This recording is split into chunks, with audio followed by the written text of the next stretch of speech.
चरण सरोज गुरु मुद मंगल आगार। जेहि सेवत नर होते भव सागर से पार। गुरु जी के सुमिरन मात्र से नाशत विघ्न अनंत। तासे सर्व आरंभ में ध्यावत सब संत। तासे सर्व आरंभ में ध्यावत सब संत। प्यारे सज्जनों, बात उन दिनों की है जब संगत बहुत कम हुआ करती थी। संगत महाराज जी से आसानी से बात कर सकती थी। यदि किसी को कोई प्रश्न होता था तो श्री गुरु महाराज जी के सामने वो प्रश्न को रख देता था और महाराज जी उसका जवाब बहुत ही सरल तरीके से देते थे। ऐसे ही एक बार एक महामारी फैली थी जिसको स्पेनिश फ्लू कहा जाता था, जिसकी वजह से पूरी दुनिया में लगभग 5 करोड़ से भी ज़्यादा लोग घायल हुए थे और उनकी मृत्यु हो गई थी। इस बीमारी ने इंसानियत को हिला करके रख दिया था। ये महामारियाँ क्यों आती हैं, इसके पीछे की वजह अभी तक विज्ञान भी नहीं जान पाया है। विज्ञान ने इतनी तरक्की कर ली है, इसके बावजूद भी कुछ रहस्य ऐसे हैं जिसे वो नहीं जान पाया है। क्योंकि जो भविष्य में है वो मालिक के हाथ में है, इंसान के हाथ में नहीं है। भविष्य मालिक की मुट्ठी में बंधा हुआ वो सिक्का है जो केवल पूर्ण संत महापुरुष को ही मालूम होता है या फिर खुद मालिक जान सकता है। हम इंसान कितनी भी कोशिश कर लें, कुछ रहस्य ऐसे हैं जो हम नहीं जान सकते। वो केवल और केवल मालिक के हाथ में है। संत महापुरुष सब जानते हैं, उन्हें सब पता होता है।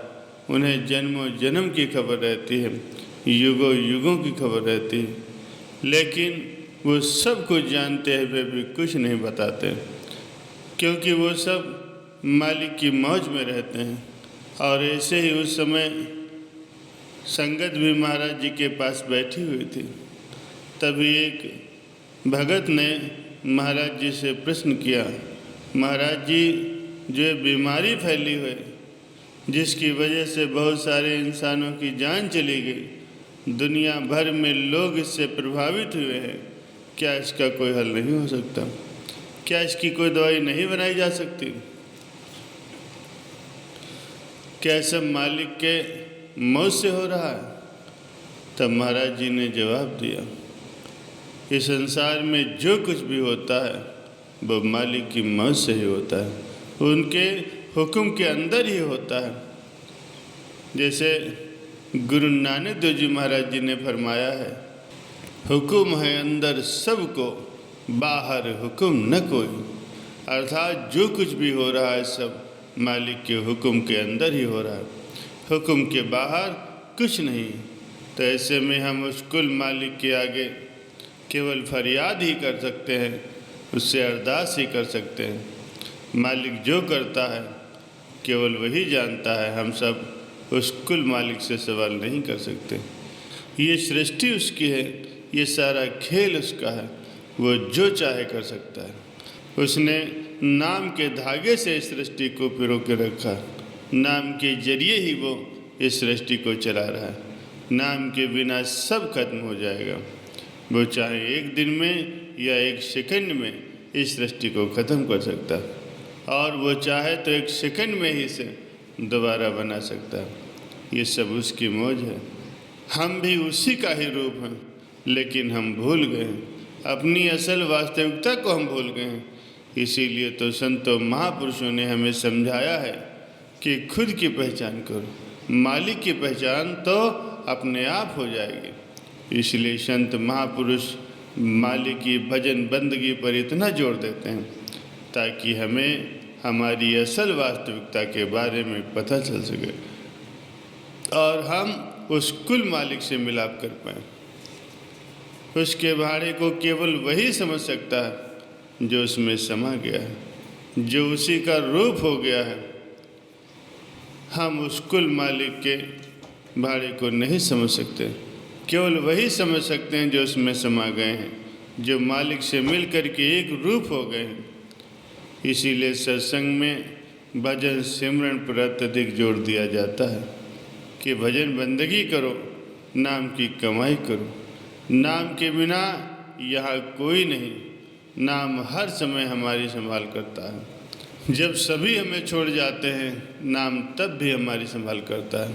फिर चाहे कुछ भी हो जाए, इस संसार में कोई भी वारदात हो जाए, कोई भी तबाही हो जाए, लेकिन जो नाम की कमाई करता है, जिसने भजन सिमरन को पूरा पूरा समय दिया होता है और उसमें कभी कोई नागा नहीं डालता,